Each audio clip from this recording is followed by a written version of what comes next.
Bismillahirrahmanirrahim. Allahumma salli ala sayyidina Muhammad salatan yaqrubu bihal ba'id wa yasulu bihal syadid wa yalinu lana biha kullu qalbin qasin kama allanta li Daud al-hadid wa ala alihi wa sahbihi wa sallim bi'adadi ma yubdi Allahumma yu'id. Assalamualaikum warahmatullahi. Terima kasih saya ucapkan kepada saudara pengacara majlis, sahabat saya, kerana sudi meminjamkan calon bicara untuk saya berbicara tentang Nabi SAW. Yang Besar, Tuan Pengerusi, Tuan Imam, ahli jawatan kuasa, tuan-tuan, puan-puan, mudah-mudahan dirahmati Allah hendaknya. Dan Nabi Karim alaihi salatu wassalam wa ala alihi wa sahbihi al-kiram. Al-Fatihah. A'udzu billahi minasyaitonir rajim. Bismillahirrahmanirrahim. Alhamdulillahi rabbil alamin, ar-rahmanir rahim. مالك يوم الدين إياك نعبد وإياك نستعين اهدنا الصراط المستقيم صراط الذين أنعمت عليهم غير المغضوب عليهم ولا الضالين آمين. أعوذ بالله من الشيطان الرجيم. بسم الله الرحمن الرحيم. الحمد لله رب العالمين الرحمن الرحيم مالك يوم الدين يا فتاح يا عليم يا ستار يا رحيم يا بديع السماوات والأرض يا ذا الجلال والإكرام يا حي يا قيوم يا رحمن يا رحيم يا كريم. وزدنا علما وارزقنا فهما. اللهم اكرمنا بنور الفهم واخرجنا من ظلمات الوهم ونور بصائرنا وصف سرائرنا. اللهم إنا نستودعك ما علمناه فارده إلينا عند حاجاتنا إليه والبسنا لباس التقوى برحمتك يا أرحم الراحمين. سبحانك لا علم لنا إلا ما علمتنا إنك أنت العليم الحكيم. اللهم افتح بيننا وبين قومنا بالحق وأنت خير الفاتحين. ربنا ظلمنا أنك وحسن عبادتك. اللهم أزواجنا وذرياتنا قرة أعين واجعلنا للمتقين إماما.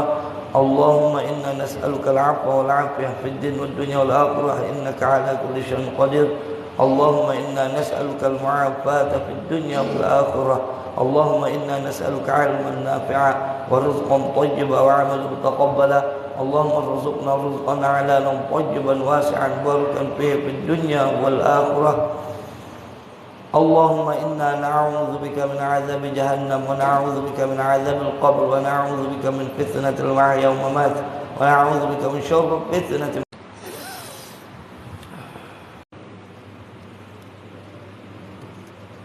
Bismillahirrahmanirrahim. Allahumma salli ala sayyidina Muhammad salatan yaqrubu bihal. Dan dengan tanpa membawa sembarang bebanan, dikembalikan dengan orang-orang yang baik, dikembalikan ke tempat yang terbaik, dimasukkan ke dalam syurga Allah tanpa hisab, tanpa perlu melalui apa-apa siksaan, dalam keadaan kita redha dan Allah redha walaupun hakikatnya kita tidak layak.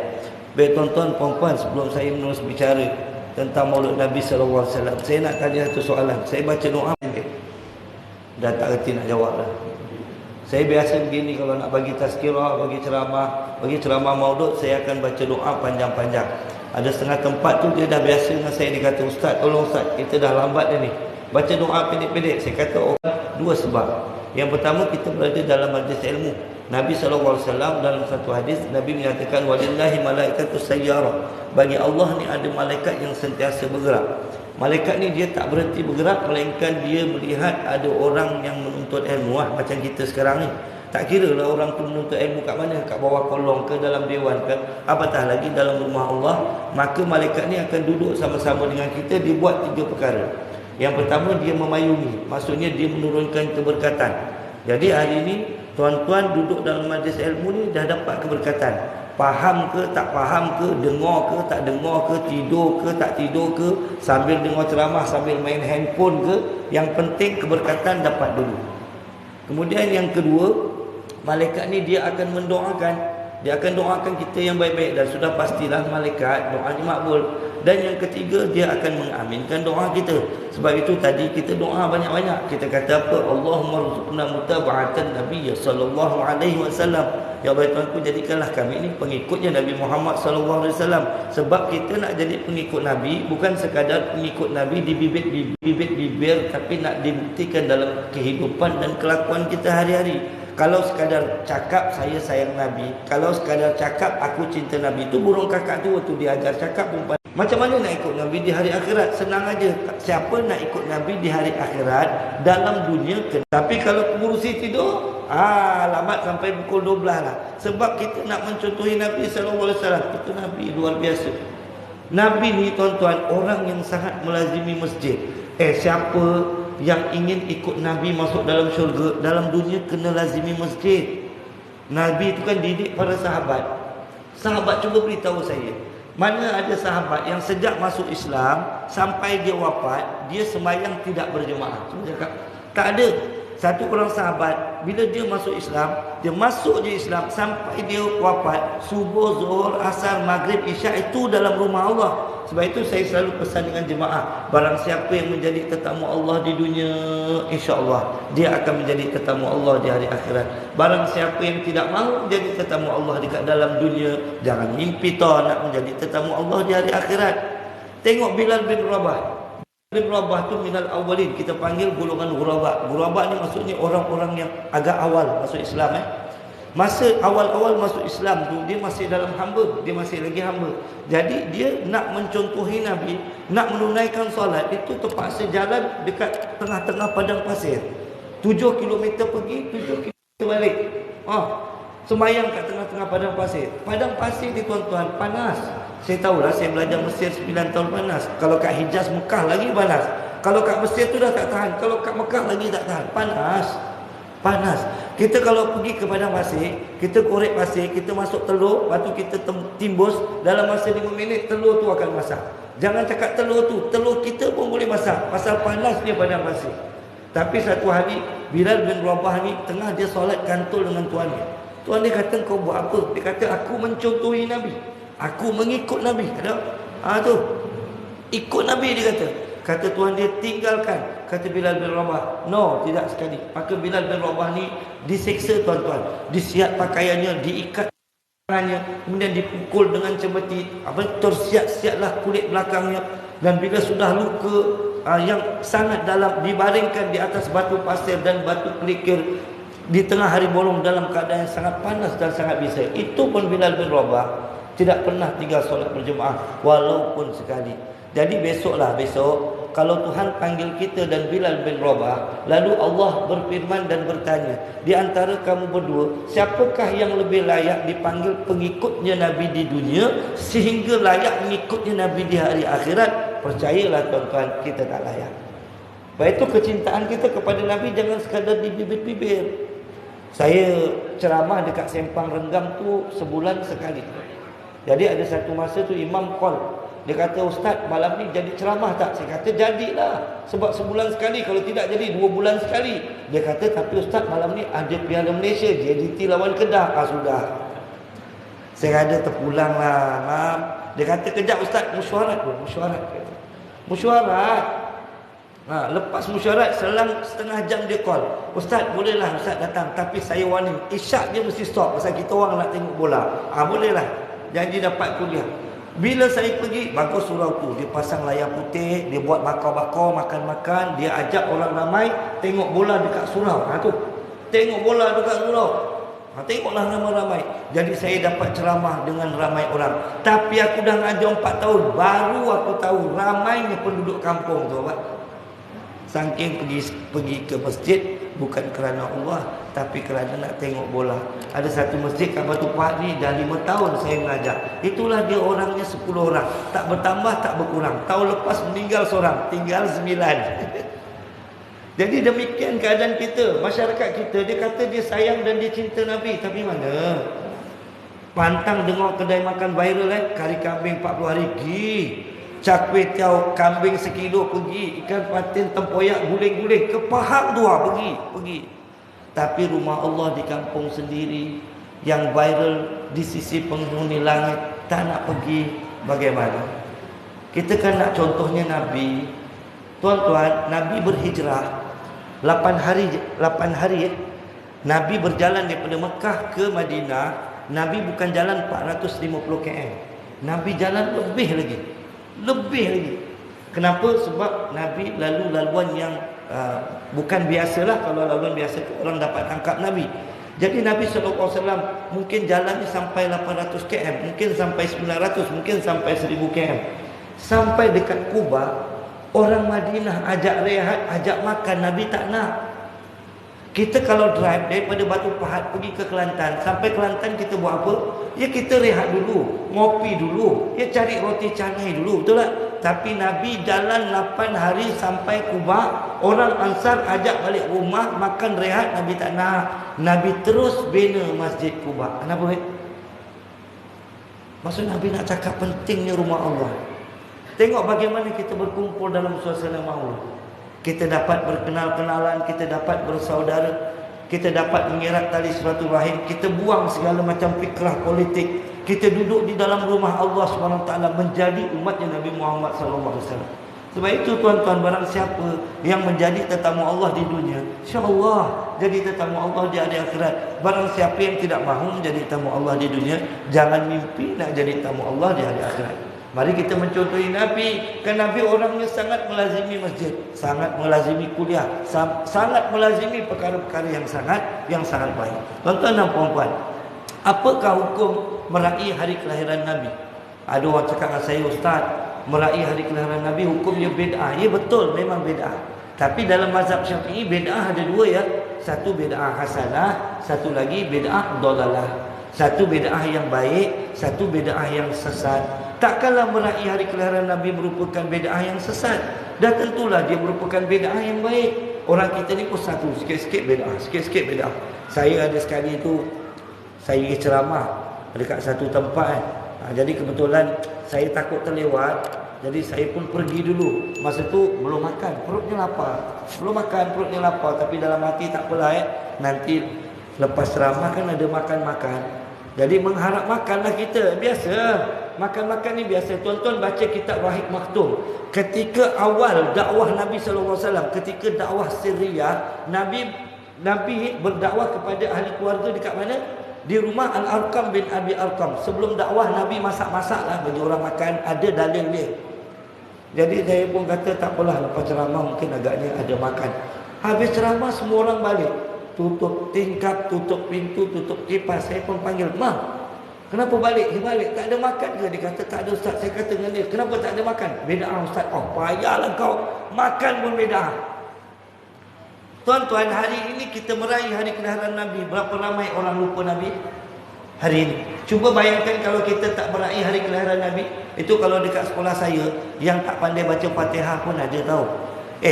Memang bilangannya tak ramai, tapi bila dah ada kan pelik. Ini bukan dekat New York, ini dekat Batu Pahat. Tu dia kata, "Bang, baca Fatihah bang. Bismillahirrahmanirrahim. Alhamdulillahirabbil alamin. Arrahmanirrahim." Baca dia lagu macam Imam Sudais. Dahsyat tau. Tapi tang tu dia kata sampai situ, jangan sampai situ. Awak tak hafal, tak hafal. Habis selama ni kau sembahyang dengan ustaz. "Alah ustaz, saya sembahyang sambil punya gula getah." Kau tak ngaji, dulu ngaji ustaz, tapi sekarang dah berhenti. Dah berhenti. Ayah tak kisah ke? Ayah tak marah? "Alah, ayah tak kisah, ayah tak kisah." Dia marah. Tuan-tuan, saya ada satu cerita. Cerita ni cerita bohong. Saya nak bohong tuan-tuan malam ni. Boleh Ada dua orang anak, dua-dua duduk dekat dalam surau. Seorang kuat sembahyang, seorang tak kuat sembahyang. Yang kuat sembahyang duk sembahyang. Yang tak kuat sembahyang duk tengok kenapa dia ni kuat sembahyang. Habis yang kuat sembahyang, yang tak kuat sembahyang pun tanya, "Wahai kuat sembahyang, kenapa engkau kuat sembahyang?" Kata yang kuat sembahyang, "Sebab kalau aku tak sembahyang, nanti bapa aku rotan." Maka yang tak kuat sembahyang pun cakap, "Kalaulah bapa aku rotan macam bapa aku rotan, mesti aku kuat sembahyang macam kau kuat sembahyang." Dekat dalam dunia dia dah salahkan kita, ke akhirat macam mana? Hari ini tuan-tuan, kita meraih hari kelahiran Nabi, pun ramai orang lupa Nabi. Anak balik daripada sekolah, cari ibu. Ibu kat mana? Ibu dekat dapur, tengah goreng ikan. "Cindailah mana, tidak bertempat." Cari pula ayah. Ayah dekat ruang tamu. Ayah perut bocek pakai kain gombang, kipas buka 5 berlengging. Buka pula TV. Bila buka TV, reality TV yang banyak mempromosi artis. Akhirnya yang menempel dalam hati anak-anak bukan Nabi tapi artis. Sebab itu bila ditanya kepada anak-anak, sayang tak pada Nabi, cinta tak pada Nabi, mereka kata mereka sayang, mereka kata mereka cinta. Akan tetapi cara mereka cakap macam artis, cara mereka pakai macam artis, fashion rambut mereka macam artis, kehidupan mereka macam artis. Mana Nabi? pasal artis diraih saban hari, tak ada siapa cakap bid'ah. Sementara Nabi SAW diraih setahun sekali, ramai pula cakap bid'ah. Pandai kau cakap bid'ah, bila masyarakat bermasalah kau duduk diam kat dalam rumah buat duit. Mana boleh macam tu. Sebab itu bila orang tanya saya, apakah hukum meraih hari kelahiran Nabi? Sekarang ni tuan-tuan, hukumnya kadang-kadang sudah jatuh wajib. Kerana apa? Apabila kita meraih hari kelahiran Nabi, kita mengiklan Nabi, kita mewar-war Nabi, kita cerita tentang Nabi. Tuan-tuan, anak-anak kita hari ini, benda simple pada Nabi pun dia tak boleh buat. Benda simple pada Nabi pun dia tak boleh buat, anak-anak zaman sekarang. Sungguh. Cuba tengok cara dia cakap dengan kawan-kawan dia. Sikit-sikit bodoh, sikit-sikit bodoh. Kau nak pergi mana? Kantin lah bodoh. Pergi kantin pun bodoh. Boleh. Saya tertipu dengan seorang anak murid. Setahun saya tertipu dengan dia. Budak ni memang gonjol sikit. Asal dia nak berpisah dengan saya. Okey ustaz, balik beria, bye-bye. Setahun aku kena. Balik beria, bye-bye. Balik beria, bye-bye. Satu hari pengawas jumpa saya, ustaz, kenapa ustaz tak marah ini budak? Nak marah apa? Okeylah tu dia cakap bye-bye. Boleh lah tu. Ustaz, dia bukan cakap iyalah balik beria, bye-bye. Dia kata, cuba ustaz je betul. Beralif ba, beria bi. Ya Allah, setahun aku kena. Budak sekarang pak.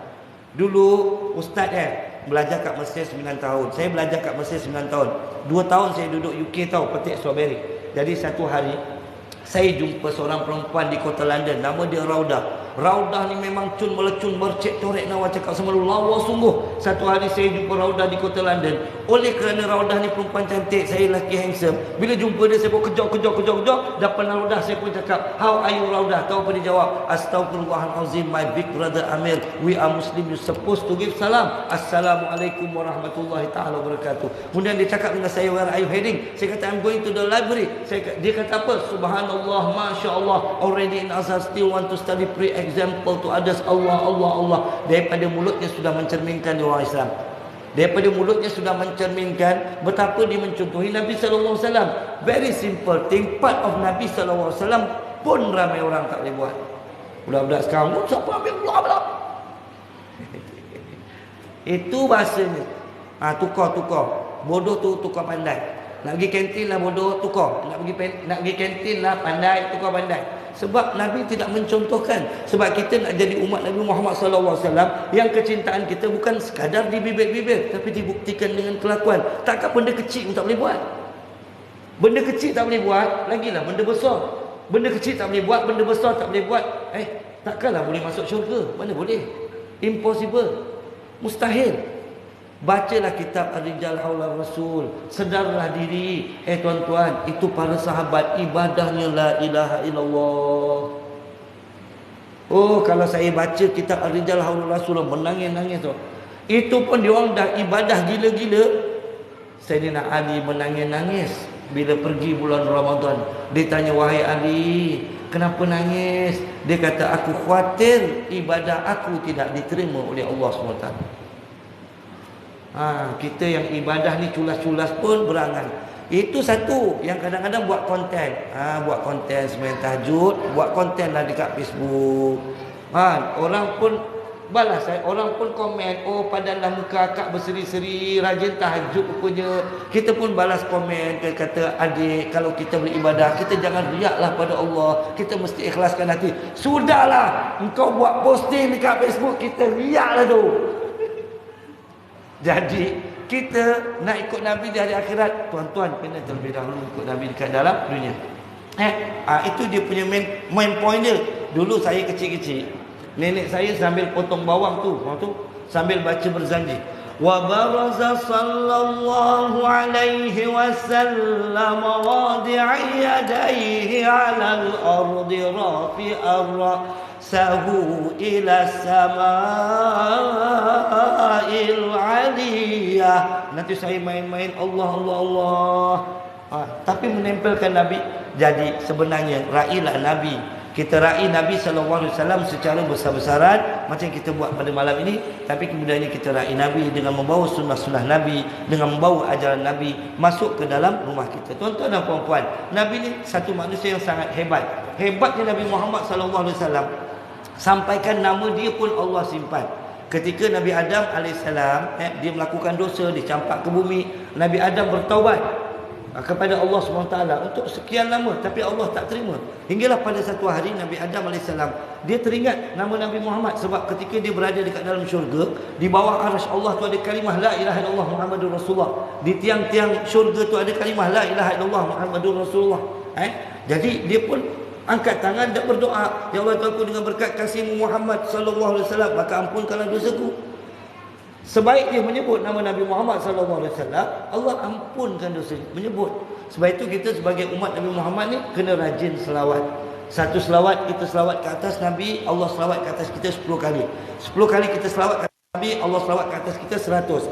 100 kali kita selawat ke atas Nabi, Allah selawat ke atas kita 1000 kali. 10 kali ganda. Orang tanya pada ulama, ini selawat yang macam mana ni sampai Allah selawat balik kat kita? Selawat yang penuh khusyuk atau selawat yang main-main? Kata ulama, selawat yang main-main. Kita selawat sambil tengok TikTok, kita selawat sambil kata orang tu memandu kenderaan, kita selawat sambil berangan, sambil menerawang. Selawat main-main pun Allah selawat balik ke atas kita 10 kali ganda. Habis kalau kita selawat dengan penuh kecintaan, kita selawat dengan penuh perasaan, dengan penuh kekhusyukan, mestilah lebih lagi. Dan Nabi SAW dalam satu hadis Nabi kata apa? Man shalla alayya alfan fi kulli yawm zahmat katifahu wa katifi ala babil jannah. Barang siapa yang berselawat ke atasku setiap hari 1000 kali, atau kama qala, 1000 kali ni bukan semestinya straight, dia boleh by portion lah. Macam saya daripada sekolah, daripada rumah nak pergi sekolah dapat 200, daripada sekolah nak balik rumah dapat 200, nak pergi kuliah, campur satu hari 1000 kali. Kata Nabi, zahmat katifahu wa katifi ala babil jannah. Maka berlaga-lagalah bahunya dan bahuku ketika masuk dalam syurga. Bila dah berlaga-laga bahu dengan Nabi masuk dalam syurga, bukan berlaga betul, maksudnya saing Nabi masuk dalam syurga. Kalau dah saing Nabi masuk dalam syurga, syurga mana kita masuk? Dia Jannatul Firdaus. Kita ni kan cita-citanya Jannatul Firdaus, jangan jannah yang nombor 7. Ada orang cakap dengan saya, Ustaz, saya tak dapat Jannatul Firdaus pun tak apa, dapat syurga nombor 7 pun okey. Saya kata, kau nak syurga nombor 7, kau punya pasal syurga nombor 7 tempat mantannya ahli neraka. Kalau boleh kita nak masuk dalam syurga direct, tanpa perlu melalui neraka. Jadi barang siapa yang selawat ke atas Nabi 1000 kali, itulah dapatannya, hanya menyebut nama Nabi Muhammad sallallahu alaihi wasallam. Dan Nabi Muhammad dan Nabi Adam AS, tuan-tuan, setiap kali dia dapat anak, dia bercita-cita nak bagi anak dia dengan nama Muhammad. Tapi Allah lupakan dia. Allah lupakan dia. Jadi tak ada, anak dia seorang pun tak ada nama Muhammad. Nabi Adam ni, tuan-tuan, anak dia berapa ramai? 80 orang. Berapa kali bersalin? 20 kali bersalin. 20 kali bersalin ni. Sanggup orang perempuan 20 kali bersalin? Oh, tak boleh. Dia kata tak boleh, tak sanggup. Tapi bersalin juga macam saya lah, pengalaman saya tu, bila dapat anak sulung mak mertua saya, tanya orang rumah, macam mana nak bersalin lagi? Tahun depan bersalin lagi. Gitu. Kita pula pengalaman orang perempuan itu hebat dia. Dia tak mau dapat juga orang perempuan. Kita orang lelaki kalau dah sakit, dah demam, nak disuap, nak dipakai gas kokain, nak diselimutkan, nak diurut. Orang perempuan kalau sakit, sempat lagi dia membebel, sempat lagi dia menjahit itu dan ini. Saya, pengalaman saya lah, anak sulung saya. Jadi kita tak pernah, masa tu baru first time dapat baby. Jadi tak ada pengalaman. Bila dah sakit perut tu, saya pun sumbat isteri saya dalam kereta. Saya pun bawa laju-laju kereta tu. Saya up 18. Sampai dekat hospital, saya letak kat kursi roda, saya bawa lagi laju-laju, saya up 19. Sampai atas tak jadi bersalin. Jadi kebetulan datang tu tergesa-gesa, jadi tak bawa pakaian. Saya bercakap dengan orang rumah saya, kata, abang balik dulu nak ambil pakaian. Dia kata, boleh bang, tapi nanti singgah beli satu majalah tu. Pasal masa tu tengah popular cerita Datuk Siti Nurhaliza kahwin dengan Datuk K. Zaman tu lah anak sulung saya. Dia kata beli majalah tu ni, nak dengar cerita Datuk Siti Nurhaliza dengan Datuk K. Dalam hati aku dah sakit-sakit lah orang perempuan. Jadi saya pun cakap dengan dia, nanti abang singgah bas stand Jalan Nomah. Dia kata tak payahlah bang, kan Hospital Nora Ismail tu kat pintu masuk tu ada kedai. Dia kata beli kat situ. Saya kata mana yang tahu kat situ ada jual. Tadi kan kita lalu sakit-sakit tu, sempat lagi dia tengok orang perempuan. Jadi tuan-tuan, Nabi Adam AS anaknya 80 orang. Setiap kali dia nak bagi anaknya dengan nama Muhammad, Allah lupakan. Pasal apa? Allah simpan nama ni, orang lain tak boleh pakai. Hanya Nabi Muhammad SAW pakai, baru orang lain boleh pakai. Jadi umat-umat terdahulu tak ada pun. Umat Nabi Musa ke umat Nabi Isa ke, tak ada nama Muhammad, tak ada. Hanya umat Nabi Muhammad saja yang ada nama Muhammad. Itu pun setelah diguna pakai oleh Nabi Muhammad SAW. Dan Nabi Muhammad SAW, tuan-tuan, dia bukan sekadar hebat pada dirinya, tapi melahirkan manusia-manusia yang hebat. Antara manusia hebat yang dilahirkan oleh Nabi Muhammad SAW itu seorang sahabat yang bernama Aswad. Aswad ni bahasa Arab, bahasa Melayu maksudnya hitam. Kenapa orang panggil dia hitam? Sebab dia memang hitam legam. Dia orang Habsyah. Orang Habsyah ni kira paling black di kalangan mat black lah. Kalau orang Habsyah ni diletakkan dekat mat black, dekat Amerika tu, kira macam mat black Amerika tu kira putih melepak. Kalau tuan-tuan pernah tengok putih selama kan, orang yang tinggi-tinggi hitam yang mengambil upah kendung orang tawaf, itu orang Habsyah. Memang hitam, orangnya memang kuat. Jadi tuan-tuan, satu hari siapa ni Aswad, dia ada hajat, dia berjumpa dengan Nabi SAW. Dan Aswad ni bukan sekadar hitam, dia dah lah hitam, tak handsome, rambut kerinting, afro, hamba, miskin, serba kekurangan. So dia jumpa Nabi SAW, dia cakap, "Ya Rasulullah, aku punya hajat." Nabi kata, "Apa hajatmu?" Kata Aswad, "Aku ada hajat tapi aku segan." Dia segan kenapa tuan-tuan? Pasal dia sebenarnya nak kahwin, tapi dia sedar diri. Jadi dia segan nak cakap dengan Nabi. Jadi Nabi desak, kata, "Cakap je lah, kau bukan orang lain, kau sahabat aku." Kata Aswad, "Aku memang nak cakap tapi aku segan." Kata Rasulullah, "Wahai Aswad, cakap je lah." Kata Aswad, "Memang nak cakap tapi aku segan." Kata Rasulullah, "Cakap Aswad." Kata Aswad, "Memang aku nak cakap tapi aku segan." Kata Rasulullah, "Cakap Aswad, aku nak kahwin." Nabi tak adalah cakap macam tu. Saja je. Jadi kata, "Aku nak kahwin." Kata Rasulullah, "Bagus." Kata Aswad, "Memanglah bagus, tapi siapa yang boleh jadi calon isteri aku?" Maka Nabi SAW kata, "Tak apa, biar aku cari calon untuk isteri." Nabi pun ambil satu ranting. Kemudian Nabi SAW lakar satu peta dekat pasir.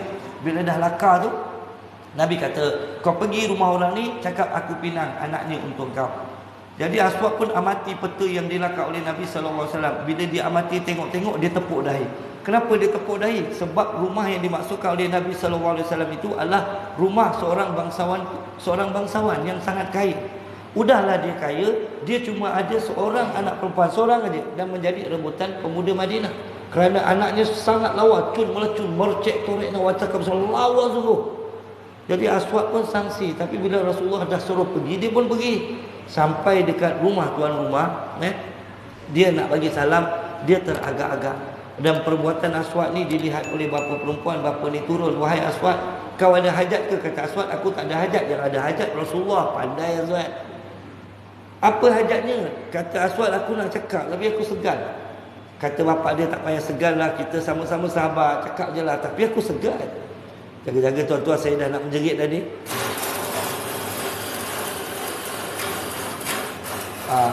Iklan sekejap. Iklan sekejap. Jadi bila dah didesak, jangan tengok sana, tengok aku handsome. Tengok sini. Bila dah didesak-desak, bila dah akhirnya dia cakap, dia kata, "Rasulullah pinang anakmu tapi untuk aku." Jadi bapaknya pun masuk ke dalam rumah. Dia ingatkan dia nak bawa budak perempuan tu. Rupanya dia keluar rumah bawa pedang, kejar Aswad satu kota Madinah. Aswad lari jumpa Nabi SAW.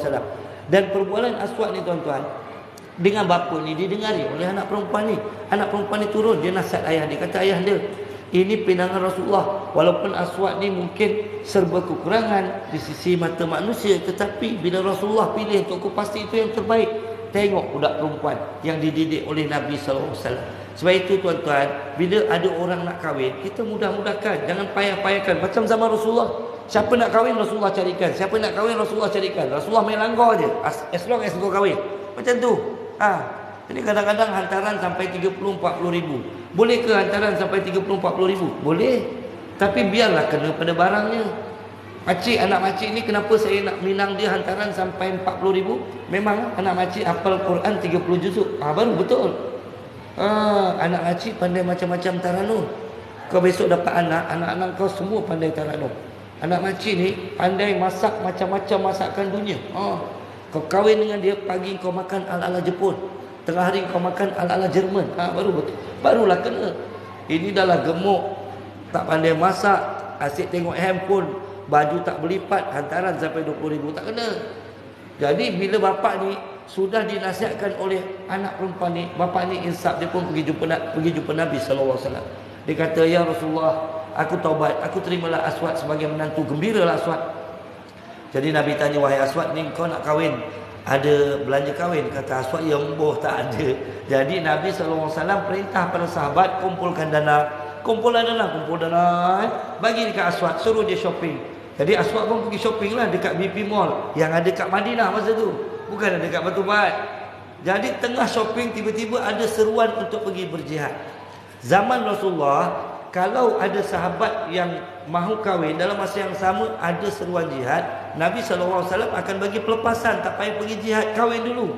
Tapi Aswad ni saking sayang kepada Nabi SAW, baik-baik dia cari perkakasan untuk berkahwin, tak jadi dia cari perkakasan untuk pergi berperang. Dan tak ada satu sahabat pun tahu dia pergi perang. Dia beli baju besi, beli topi besi, beli kuda, beli pedang. Dan ditakdirkan Allah SWT, Aswad ni syahid di medan jihad. Kemudian jatuh daripada kuda, tertanggal topi besinya dan kelihatanlah wajah.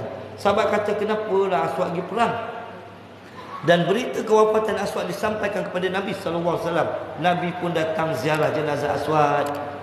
Alangkah baiknya kalau jenazah kita diziarahi oleh Nabi SAW. Dan ketika Nabi SAW menziarahi jenazah Aswad, Nabi buat dua benda pelik. Satu, Nabi jalan gini. Satu lagi, Nabi jalan sekejap ke kanan, sekejap ke kiri. Sahabat pun pelik, kenapa begitu?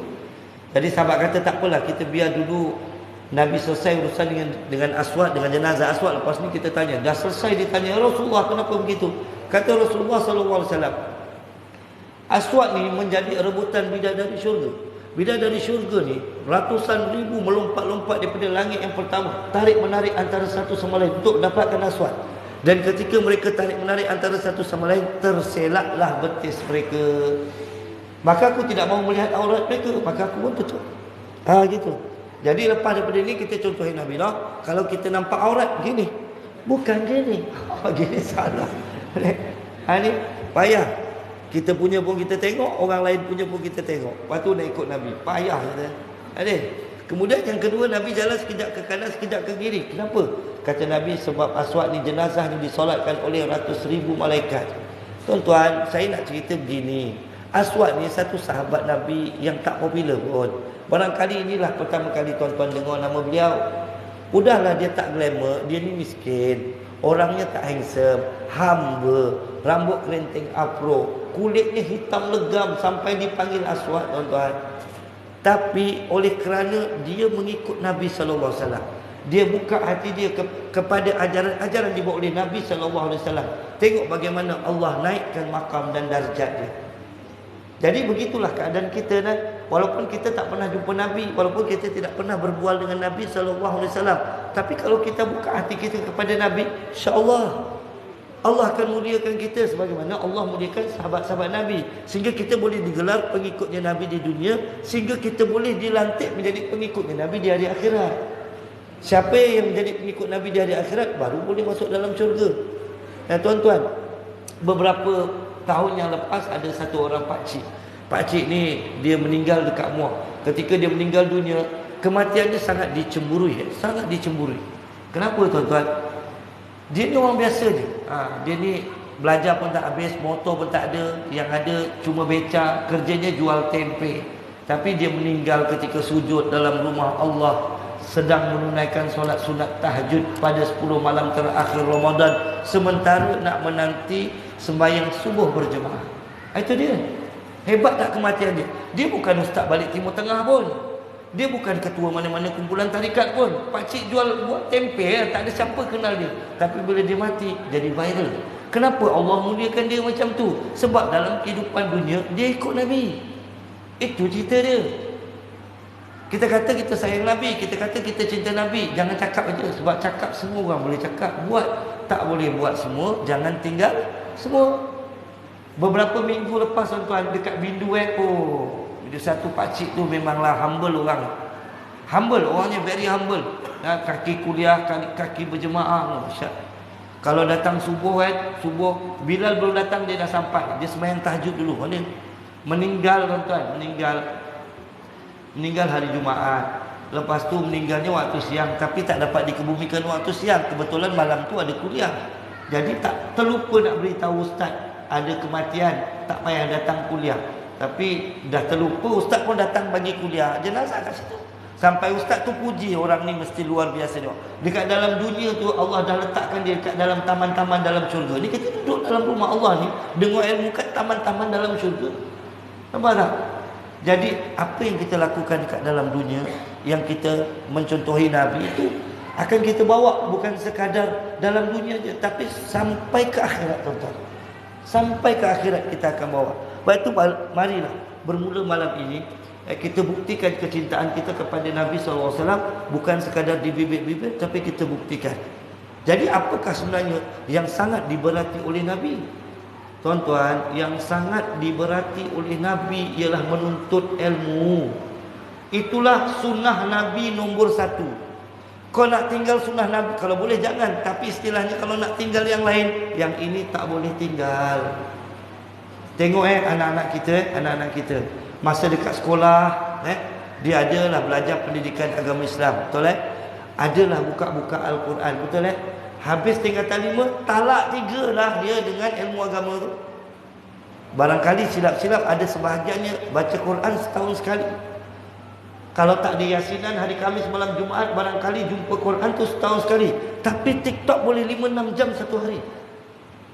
Saya bukan nak marah, tapi kalau tak cakap, siapa lagi nak cakap? Kena cakap. Sebab itu, kalau ada majlis ilmu di surau ini, datang.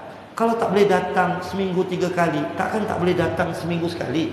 Kalau tak boleh datang seminggu sekali, takkan tak boleh datang seminggu dua kali seminggu. Paling tidak pun takkan tak boleh datang sebulan sekali. Sedangkan kita lihat dulu Islam, tuan-tuan, Islam ni sebelum kedatangan Islam, kehidupan manusia itu di dalam sosio budaya kuno. Orang duk ikut yang lama. Kalau tanya orang Arab jahiliah, tanam anak perempuan hidup-hidup tu bagus tak? Mereka kata tak bagus. Bila kita tanya balik, dah tahu tak bagus, kenapa buat? Mereka kata qalu wajadna alaihi aba'ana, dah datuk nenek moyang kami buat. Sebab itu bila Islam datang, dia datang dengan paksi ilmu. Nabi dapat risalah dakwah, diangkat menjadi Nabi, diangkat menjadi Rasul, keluar daripada Gua Hira. Apa Nabi buat? Apa Nabi buat? Nabi menyampaikan ilmu akidah supaya manusia akidah ni betul. Nabi menyampaikan ilmu syariat supaya manusia syariat betul. Hari ini jangan cakap akidah, syariat pun ramai yang pincang. Besok nanti di hari akhirat, Allah masukkan ramai orang dalam neraka tahu. Ini cerita. Lalu orang tu pertikai. Ya Allah, Tuanku, aku ni Allah, aku sembahyang, aku puasa, aku baca Quran, aku buat segala macam ibadah. Kenapa aku ni dimasukkan ke dalam neraka? Allah kata betul, engkau banyak ibadah sembahyang. Ya, engkau sembahyang betul, engkau semua engkau buat, tapi ibadahmu kok pincang. Sembahyang salah, baca Quran salah. Jadi manusia ni suka pertikai, dia pun pertikai. Ya Allah, Tuanku, memanglah banyak salah. Aku bukan macam Ustaz Amir, balik daripada Mesir, belajar kat sana 9 tahun. Mungkin Allah balas balik, dah tahu pengor, kenapa tak nak belajar? Dan oleh kerana manusia tu suka mempertikai, lalu dia pertikai. Ya Allah, Tuanku, bukan tak nak belajar, tapi tak ada masa. Allah pun cakap, oh tak ada masa, mancing ada masa. JDT lawan kau ada je masa. Boleh je kau pergi stadium 7 hari mencintaimu, ada kau masa. Kuliah sebulan sekali takkan tak boleh. Ya Allah, rigidnya ulama, rigidnya ulama dalam bab ilmu. Cuba buka kitab tengok kitab Manhaj, sampai dia membicarakan bab hak, babul hak fit tahiyyat. Sampai macam tu. Ulama kata ada 11 hak yang kena sebut dalam tahiyat. Kalau tak sebut batal sembahyang. Sampai macam tu. At-tahiyyatul mubarakatus salawatut thayyibatu lillah. 1. Assalamu alayka ayyuhan. 2. Nabiyyu wa rahmatullahi. 3. Tu 11. Cuba kita tengok. Kadang-kadang orang sembahyang asyhadu an la ilaha illallah wa asyhadu anna muhammadar rasulullah. Mana ada? Dalam bab yang kecil, dalam bab huruf pun rigid. Sebab itulah yang diajar oleh Nabi. Hari ini ramai orang sembahyang, tapi sembahyang ini tidak dapat menghindarkan dia daripada perbuatan kecil dan munkar. Sebab apa? Orang tidak mahu menuntut ilmu. Orang kata nak ikut Nabi, tapi benda yang paling Nabi berarti ni orang tak nak buat. Padahal menuntut ilmu kan senang. Tuan-tuan, kita berada kat Batu Pahat tau. Batu Pahat ni satu daerah yang surau dan masjidnya lebih banyak daripada surau dan masjid yang ada dekat negeri Sabah tu. Kita adalah daerah yang paling ramai guru takmir. Cuba cakap dengan saya, tempat mana yang tak ada kuliah. Jadi kena pergi kuliah kalau kita nak ikut Nabi sallallahu alaihi wasallam. Sebab apa tuan-tuan? Hanya dengan ada ilmu baru kita ada kesedaran. Hanya dengan kesedaran baru kita ada tindakan, baru kita ada keyakinan. Kalau kita tak ada ilmu, habis. Tadi saya cerita tentang keberkatan. Kan kita duduk dalam majlis ilmu, ada malaikat sayyarah, dia memayungi, menurunkan keberkatan. Keberkatan ni apa? Keberkatan ni Allah pimpin kita tau. Walaupun kita belajar tak faham, belajar tak faham, belajar tak masuk, belajar masih juga melakukan maksiat. Tapi oleh kerana kita duduk dalam lingkungan barakah, sebelum kita mati Allah selamatkan kita. Saya jumpa ramai dulu gangster-gangster yang bertatu-tatuan, akhirnya mati dekat dalam masjid, betul? Pasal kita tak boleh jaga kita. Kita tak boleh jaga keluarga kita. Yang boleh jaga kita dan keluarga kita hanya Allah SWT. Jangan tinggalkan Allah, jangan tinggalkan Rasul. Ini sunnah Nabi nombor satu. Sebab itu tolonglah datanglah ke kuliah, sebab kuliah ni dia memberikan kita kefahaman. Cuba tengok kalau kita baca Fatihah. Fatihah tu kan, ramai orang baca Bismillahirrahmanirrahim. Kalau sembahyang seorang diri, Bismillahirrahmanirrahim, Alhamdulillah Rabbil Alamin, Ar-Rahmanirrahim. Batal. Confirm batal. Tak ada satu ulama pun kata tak batal. Jumhur ulama termasuk Syiah kata batal. Pasal apa? Bila kita baca Fatihah, ujung mesti panjang. Sebab dia haya mati bawah hi. Dia bukan hamim mati bawah him. Kalau kita baca Bismillahirrahmanirrahim, hamim mati bawah him, hilang satu huruf, maka kata Imam Nawawi, maka batallah Fatihah. Bila batal Fatihah, maka batallah rakaat. Bila batal rakaat, maka batallah solat. Kau semayanglah 40 tahun, 50 tahun. Ustaz tak belajar. Baca laju boleh tak? Boleh. Ujung panjang. Bismillahirrahmanirrahim, Alhamdulillah Rabbil Alamin. Hanya dua tempat aja yang tak perlu panjang. Itu. Sebab itu penting ada ilmu. Sebab kalau kita beramal tanpa ilmu, contoh kita semayang. Orang semayang bagus ni ada 4 kategori. Pertama, semayang cukup. Kedua, semayang betul. 3, semayang berjemaah. 4, semayang awal waktu. Tapi kalau kita semayang cukup, semayang awal waktu, semayang berjemaah, tapi semayang tak betul, tak guna ke?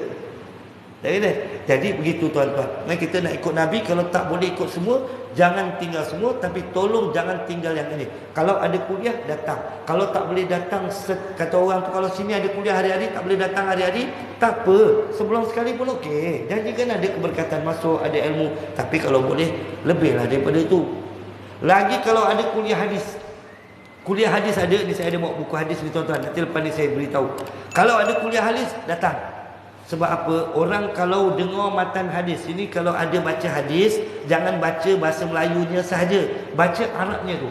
Arabnya tu walaupun kita tak faham, keberkatan tu ada pada Arab tu.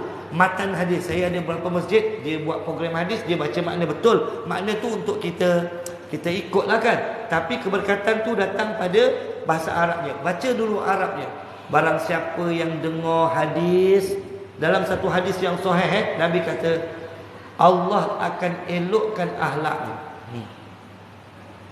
Ada anak dalam perut kan, suami tu baca hadis depan perut isteri, baca. Budak tu akhlaknya eloklah. Macam mana dia elok akhlak? Kau jangan pening kepala, sebab dalam hadis kata Allah yang akan elokkan akhlak dia. Kau duduk diam je, kau tengok TikTok je, nanti Allah buat kerja dia. Gitu. Serius. Padahal datang. Kalau ada kuliah hadis ni, datang. Bawa budak ramai-ramai.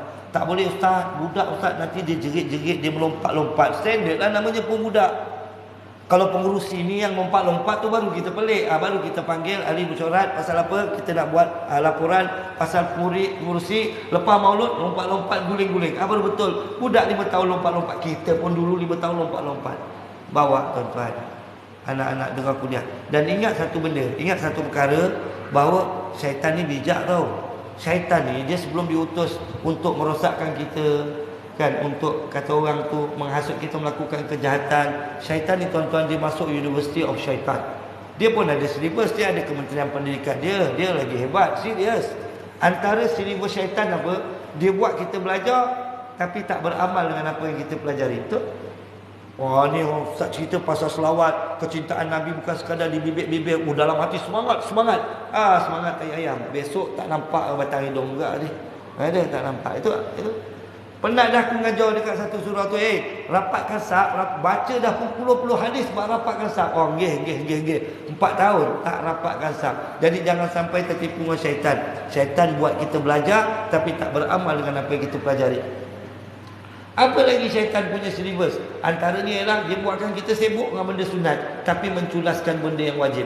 Padahal kalau kita belajar dalam kitab Rahim Maktum, kita lihat Nabi dan para sahabat, dia memperketatkan yang wajib, memperbanyakkan yang sunat. Wajib dulu. Sebab itu ada seorang sahabat, dia jumpa Nabi, dia ada 39 ekor kambing. Kata, ya Rasulullah, aku nak bagi zakat. Rasulullah tanya, kambing kau ada berapa ekor? 39. Kata Rasulullah, tak boleh. Nak bayar zakat kena 40. Kata dia, aku nak bagi juga zakat. Tak boleh. Bagi juga tak boleh. Ginilah kata Rasulullah. Jadi sedekah. Kenapa sahabat tu beria-ia nak bayar zakat? Sebab dia faham pahala wajib, zakat tu wajib, pahala wajib lebih besar daripada pahala sunat. Kita kalau sembahyang tarawih punyalah ramai. Besok sembahyang subuh, patutnya tarawih tu tak payah datang sembahyang kat rumah pun tak apa. Sembahyang subuh tu yang datang satu kampung. Itu cerita dia. Satu lagi, apa lagi? Antara silibus syaitan. Syaitan ni tuan-tuan, kalau dia tak berjaya membuatkan kita melakukan benda yang maksiat, dia akan buatkan kita leka dengan dunia, leka dengan hobi kita. Benda-benda hobi kita tu bukan dosa pun. Mancing bukan dosa, badminton bukan dosa, bermotor bukan dosa. Kalau kat sekolah saya tu geng-geng motor, banyak betul duit dia orang. Aku ceramah sana sini tak mampu beli motor. Dia kadang-kadang hari Jumaat dia keluar dalam grup cikgu lelaki, jom hari Jumaat ini pergi mana? Tayar golek 5 pagi. Pergi mana? Pergi ke Mersing semata-mata nak makan roti canai yang dimasak pakai arang. La ilaha illallah. Ada masa tu. Benda-benda macam ni dia sebenarnya bukan dosa, tak dosa pun. Yang jadi dosa, kita terlalu keen dengan keduniaan, tak imbang akhirat. Itu masalahnya. Motor kuliah tak pergi. Cuba kita kaki motor, dalam masa yang sama kita kaki kuliah. Baru betul. Cuba dalam masa yang sama kita kaki mancing, tapi dalam masa yang sama kita kaki berjemaah. Dekat tepi pantai pun sembahyang berjemaah. Barulah syaitan tu menangis.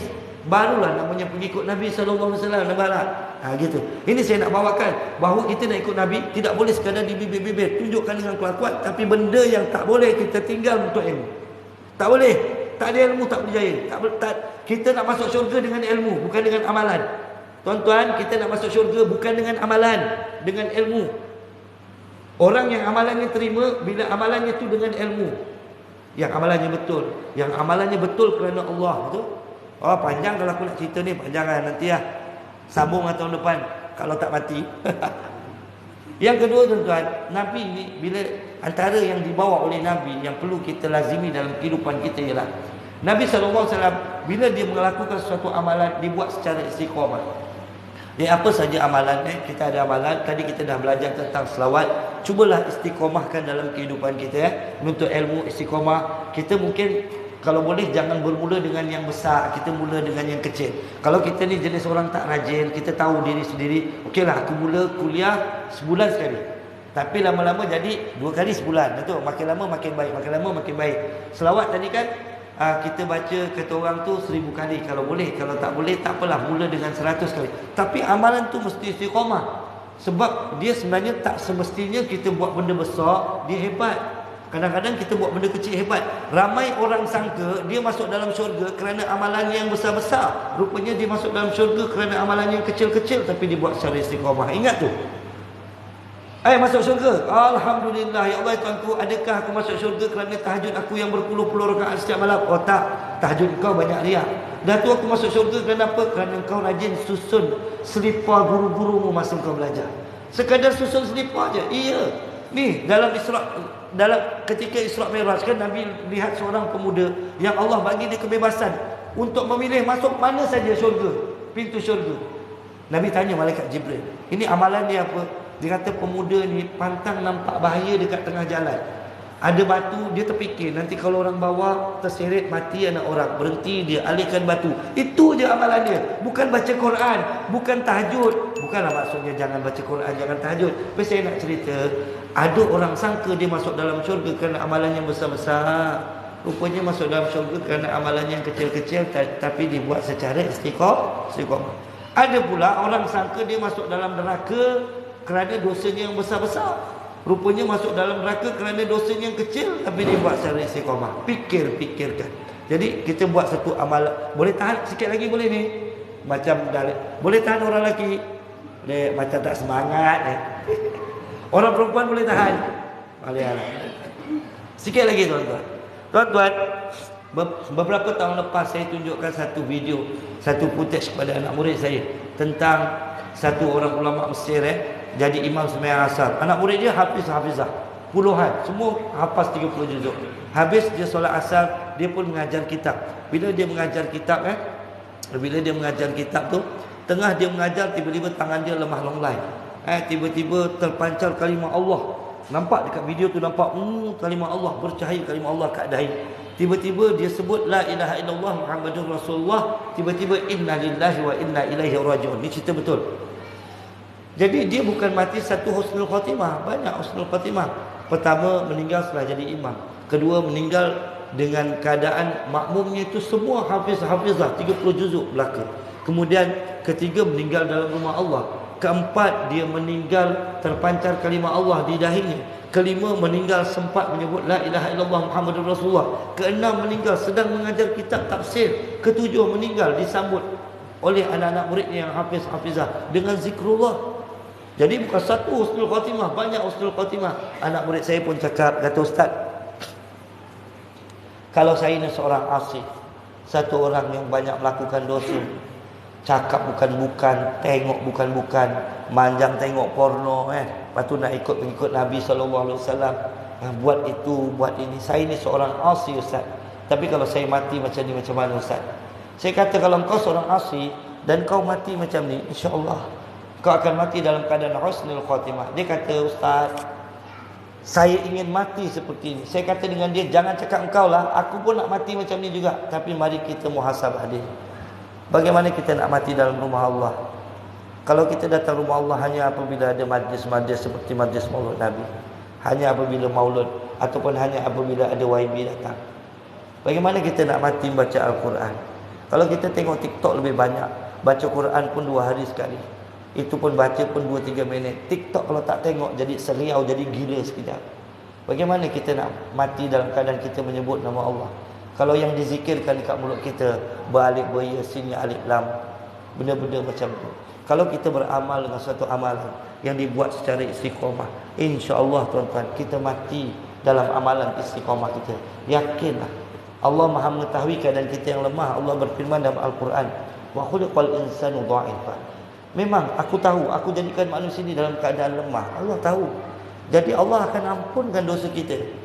Tapi Allah suruh kita effort sikit. Effort sikit je. Takkan kita tak boleh effort sikit? Sikit pun jadi lah. At least bulan sekali kuliah. Takkan tak boleh. At least hari-hari baca Quran. Takkan tak boleh. Kau nak tengok TikTok sampai 10 jam pun tak ada hal. Tapi kau baca Quran, cuba baca 20 minit setiap hari istiqomah.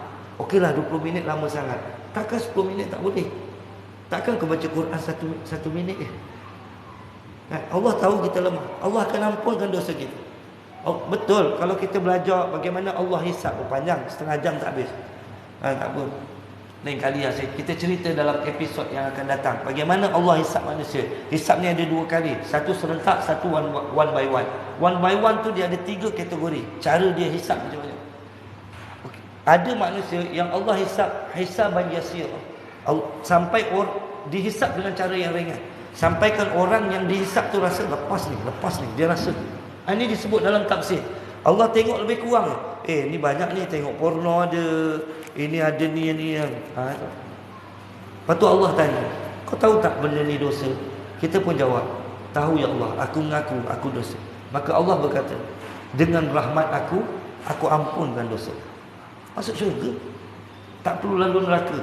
Itu orang yang maksiat tau. Yang Allah ampunkan tu semua orang maksiat. Tapi dia ada effort lah. Adalah baca Quran, adalah datang kuliah.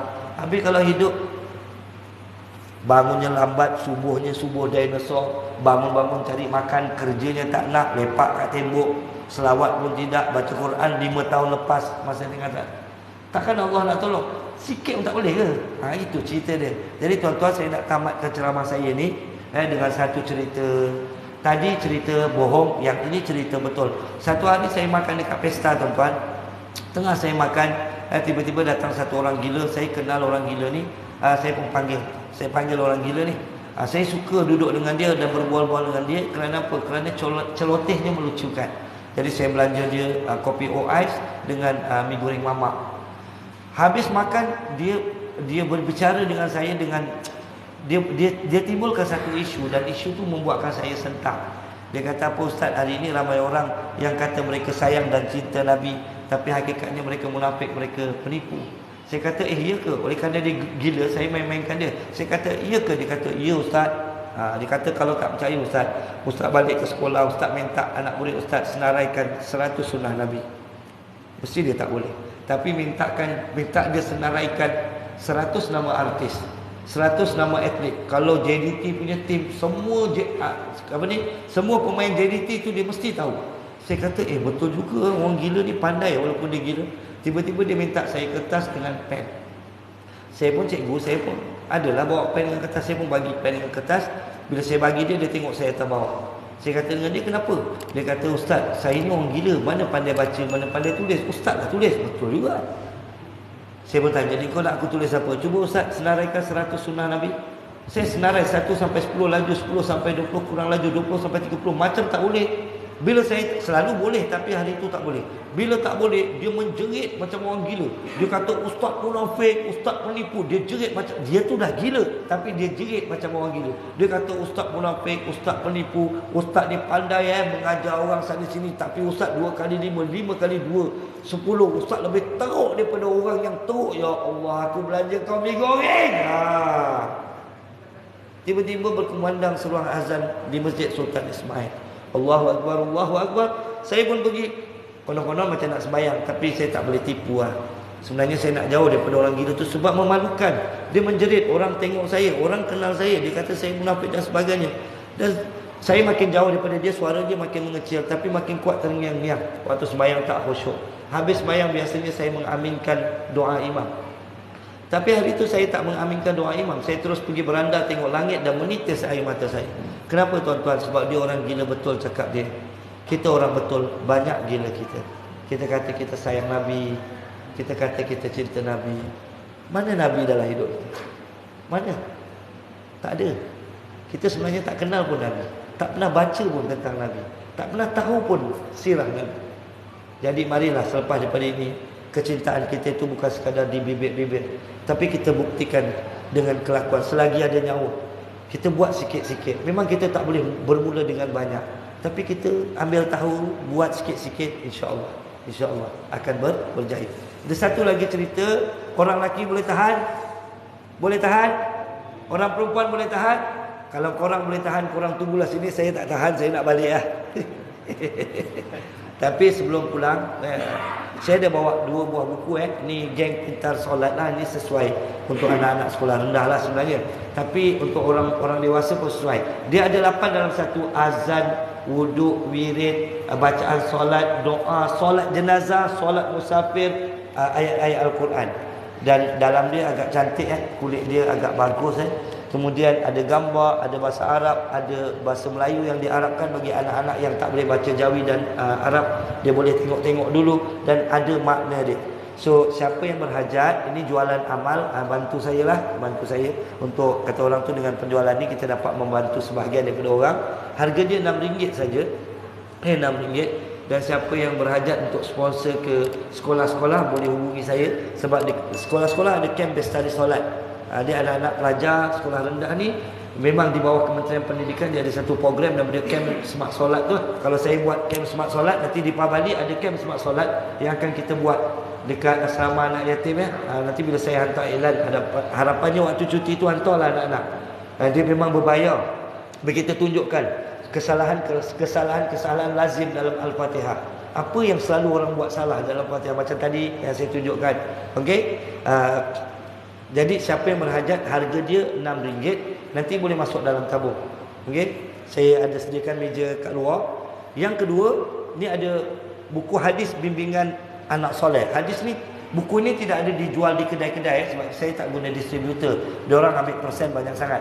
Penulis dapat 10% saja. Dia dapat sampai 90%. Dia tak keluarkan idea, tak buat apa. Dia tukang edar je. Kita yang keluar modal. Kan? Okey, ini sebenarnya dah stok yang terakhir tuan-tuan. Bimbingan anak soleh ni dia menghimpunkan hadis-hadis yang contemporary, hadis-hadis yang sesuai untuk parenting ibu ayah dan untuk anak-anak remaja, hadis-hadis simple yang sesuai untuk dibuatkan usrah, pemahaman anak-anak. Contoh dalam kitab ni ada hadis yang sahabat bertanya kepada Nabi, apakah jihad yang lebih afdal daripada jihad pergi berperang fi sabilillah di medan perang? Kata Nabi, as-salatu fi waqtiha, sembahyang pada waktunya. Cukup sembahyang pada waktunya, pahala itu mengatasi orang pergi jihad fi sabilillah. Yang ini pula harga dia RM5 tuan-tuan. Jadi yang ini RM6, ni RM5. Siapa nak bayar lebih boleh, sebab tabung tu memang saya bawa untuk kutipan sumbangan, membantu orang susah dan aktiviti pelajar. Dalam masa yang sama, yang terakhir sekali, saya ada bawa iklan, nanti ambil sebab kita adakan perkhidmatan, contohnya wakaf Al-Quran di Kota Mekah, kita ada buat akikah dan juga korban di Kota Mekah, kita ada buat badal haji, kita ada impak kerusi roda di Kota Mekah. Di sini ada harga dia lah, dan ada nombor telefon saya untuk dihubungi. Jadi siapa yang nak nombor telefon saya boleh dapatkan dia lah, nanti hubungi untuk kem sebab solat. Dan di sini ditulis untuk badal haji dah dibuka tahun 2024 kota Terhad. Tahun lepas 2,500. Dalam iklan ni 2,500, tapi tahun depan naik 100 jadi 2,600. Jadi saya rasa cukup sekadar itu. Mohon ampun, mohon maaf tuan-tuan atas salah dan silap. Mudah-mudahan nasihat yang kecil ini mampu beri impak dalam hati tuan-tuan. Saya akhiri dengan wabillahi taufiq wal hidayah. Wassalamualaikum warahmatullahi wabarakatuh.